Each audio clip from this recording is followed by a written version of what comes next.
مدارس اسلامیہ کا کام تو اتنا بگڑ گیا ہے کہ 7 اور 8 سال لگاتے ہیں پھر بھی مولوی ہی نہیں۔ ہندوستان کی صورتحال یہ ہے کہ جس مدرسے میں شیخ الحدیث کا انتقال ہو جائے آگے شیخ الحدیث ہے ہی نہیں، پھر محتمم ہی گاؤں تکیہ اور اگالدان لے کر بخاری شریف پڑھانے بیٹھ جاتا ہے، آگے شیخ الحدیث ہے ہی نہیں۔ پھر مدرسے تو وہی 8 سال کے سب چل رہے ہیں مگر ان میں کمزوری اتنی آ گئی ہے کہ جو پہلے کا جو نہج تھا وہ نہج ہی نہیں باقی رہا، تعلیم میں جو پختگی ہونی چاہیے وہ پختگی نہیں باقی رہی۔ نتیجے میں پورا ملک انڈیا سارے مدرسے بھرے پڑے ہیں اور مدرسوں میں سب اساتذہ ہیں، مگر جہاں کسی مدرسے میں شیخ الحدیث ہوا، دیکھو 4 مدرسوں کا، گجرات کے 4 مدرسوں کا میرے پاس اسٹینڈنگ آرڈر ہے کہ شیخ الحدیث تو میں یو پی میں ہوں، جامعہ حسینیہ، جامعہ اشرفیہ، ترکیسر اور انکلیشور، ان 4 کا میرے یہاں آرڈر ہے کہ ہمیں شیخ الحدیث تو کا سے ہے ہی نہیں، پورے ملک میں کوئی شیخ الحدیث ہے ہی نہیں۔ پھر جامعہ حسینیہ نے تو یہاں لندن سے مولانا اسماعیل کشولوی مدہ ذلہ کو بلایا، یعنی ہندوستان میں کوئی نہیں رہا ہے شیخ الحدیث، برطانیہ سے وہاں جا رہا۔ ترکیسر والوں کے پاس کوئی شیخ الحدیث نہیں رہا تو انہوں نے بھی برطانیہ سے مولانا ایوب صاحب کو بلایا اور وہ بخاری پڑھاتے ہیں۔ اور انکلیشور کا حال یہ تھا، محتمم نے کہا ہمیں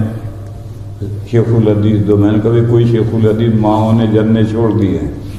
اب مائیں شیخ الحدیث نہیں جن رہی،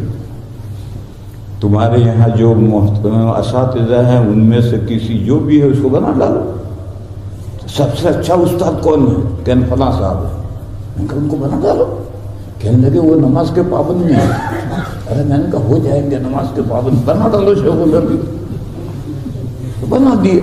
پھر 1 سال کے بعد ملاقات ہوئی، انہوں نے کہا کہ اب تو پابندی سے نماز پڑھتے ہیں، تو اب ایسا کوئی شیخ الحدیث بننا پڑ رہا۔ میرے بھائیو مدرسوں کا نظام بھی چوپٹ ہو گیا ہے، 8 سال 10 سال مدرسوں میں طلبہ ہماری قیمتی زندگیاں گزارتے ہیں اور کچھ نہیں آتا۔ کچھ نہیں آتا کا مطلب یہ ہے کہ دارالعلوم دیوبند کے بڑے اساتذہ دوبارہ پڑھانے کے قابل اساتذہ پورے ملک میں ہے ہی نہیں۔ 32 سال سے دارالعلوم دیوبند اولیاء کے اساتذہ ڈھونڈ رہا ہے، دارالعلوم کے مفتی ڈھونڈ رہا ہے، پورے ملک میں دارالعلوم کے قابل کوئی مفتی ہے ہی نہیں، چند ہیں وہ اپنی جگہ پر لگے ہوئے ہیں، وہ آتے نہیں۔ اسی طرح سے دارالعلوم کے دوارا پڑھانے کے قابل اساتذہ پورے ملک میں ہیں ہی نہیں، چند ہیں تو اپنی جگہ لگے ہوئے ہیں، وہ آتے نہیں۔ آگے صرف دارالعلوم دیوبند سے ہر سال 1800 فارغ ہوتے ہیں، ان 1800 اب اندازہ کرو کتنے فضلہ ہوتے ہیں، کوانٹیٹی کتنی ہے، مگر دارالعلوم 32 سال سے اساتذہ اولیاء کے ڈھونڈ رہا ہے ہی نہیں۔ تو اس لیے میرے بھائیو ایسا نہیں سمجھنا چاہیے کہ ساری خرابی تبلیغ میں آئی ہے، کمزوری سب جگہ آئی ہے، مسجدوں میں بھی آئی ہے، مکتبوں میں بھی آئی ہے۔ تم اپنے یہاں کا جو مکتب کا نظام اسے سوچو کتنا کمزور ہو گیا،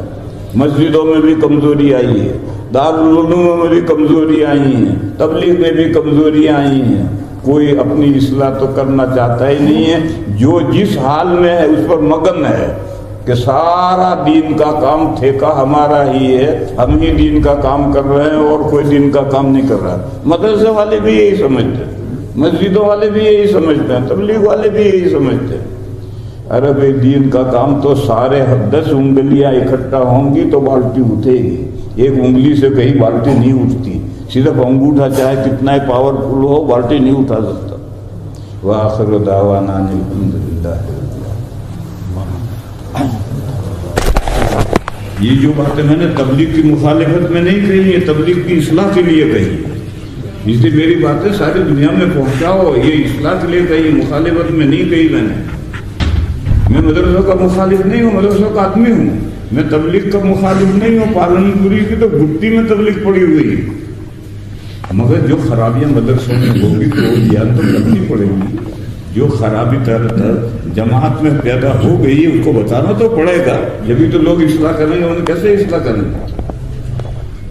اس لیے میری باتوں کو تبلیغ کی مخالفت اور محمول مت کرو، میں تبلیغ کی اصلاح کے لیے کہہ رہا ہوں، مدرسوں کی اصلاح کے لیے کہہ رہا ہوں، مسجدوں کی اور مکتبوں کی اصلاح کے لیے کہہ رہا ہوں، مخالف کسی کا نہیں ہوں، سب دین کے کام ہیں اور سب میرے کام ہیں۔